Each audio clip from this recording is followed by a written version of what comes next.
Morrison from my ConnectPal account. What do I do? Sean S. the other day texted me and said, Chip, I'm 7 years into a relationship. How do you make that relationship sweeter, neater, and more completer? Well, Sean, since you're at that 7-year itch stage yourself, let me give you 7 ideas to help scratch you where you itch. First thing about relationships you need to understand is you have to want it. You need to put the other person's interest well ahead of yours and actually gain more pleasure by seeing their satisfaction than you get in the long run.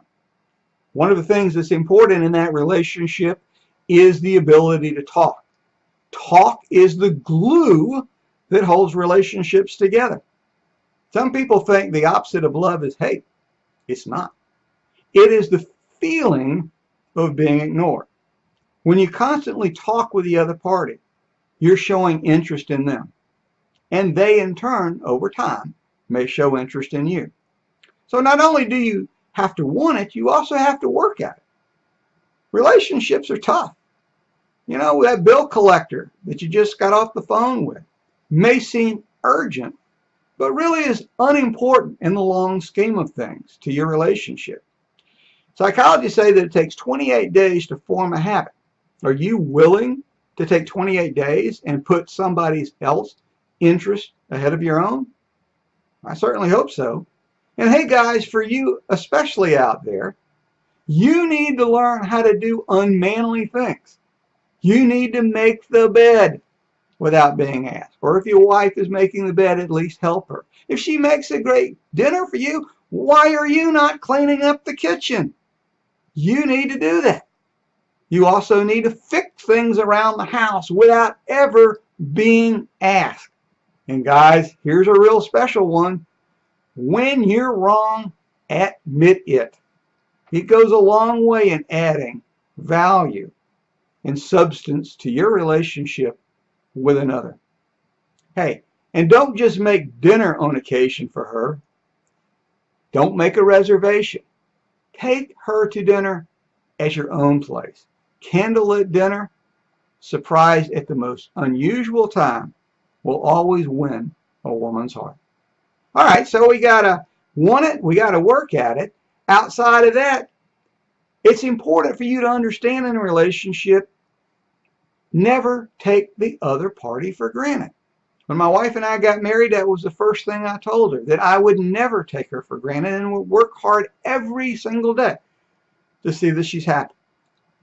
Nobody also wants to be married to a sourpuss. You know, you've all got a lot of problems in our life that we face every day. But there's no reason to take it out on the other human being. This is a significant part of your life. Nobody likes to be around people that don't smile and laugh. So why are you not doing that?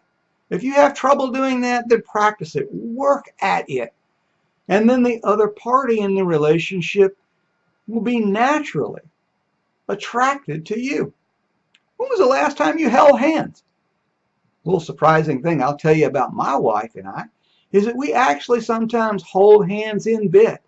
We may be subtly asleep and we both may be too warm, but by holding hands, it tells the other party, hey, I'm here for you. Also, when was the last time you told your significant other how much you love them today? My wife and I have a little special thing that we started after we got married. We took on a little piece of paper and I put the words down, did I tell you how much I love you today? And that piece of paper gets put on her vanity in the bathroom every single day. And sometimes during the course of a single day, that piece of paper may get moved 3-4 times back and forth between our vanities. Matter of fact, we've actually worn that paper out so much we're on about our 3rd or 4th going, because the first piece of paper we had became so brittle we had to put it in archives like the Constitution. All right, so we're working at it. Okay, we want it. We don't take the other person for granted. How do you make them feel special all the time?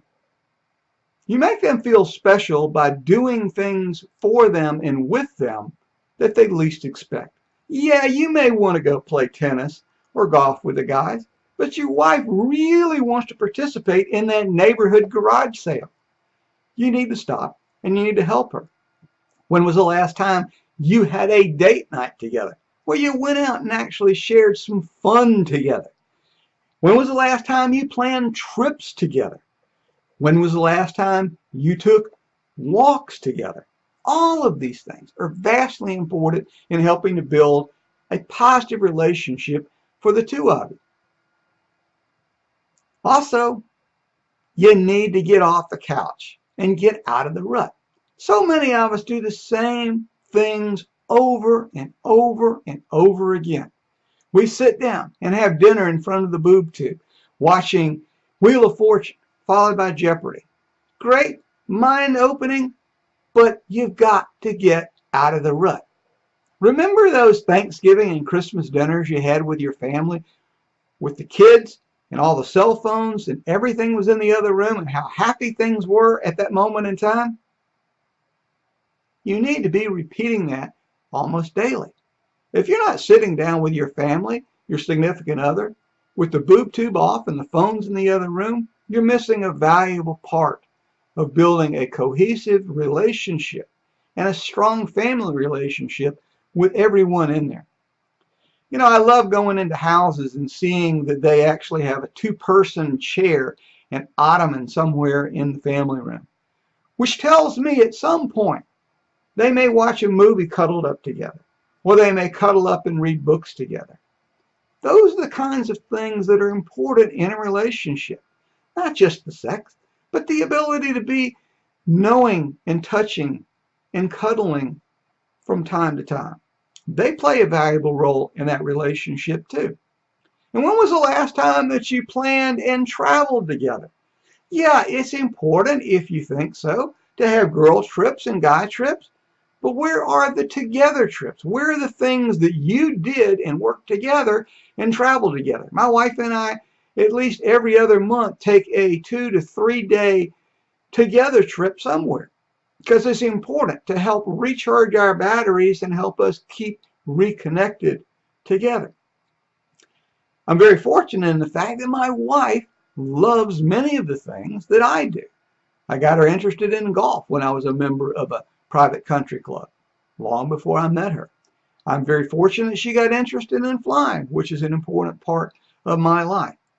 So we play and travel and we do things together. I love playing golf with her more than I love playing golf with anybody else, because I love to see her do good. I love to see her make great shots.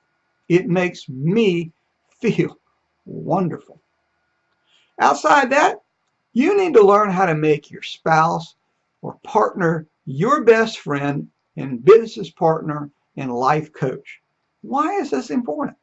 Because when the kids grow up, if you're not all connected together, then the relationship will fall apart.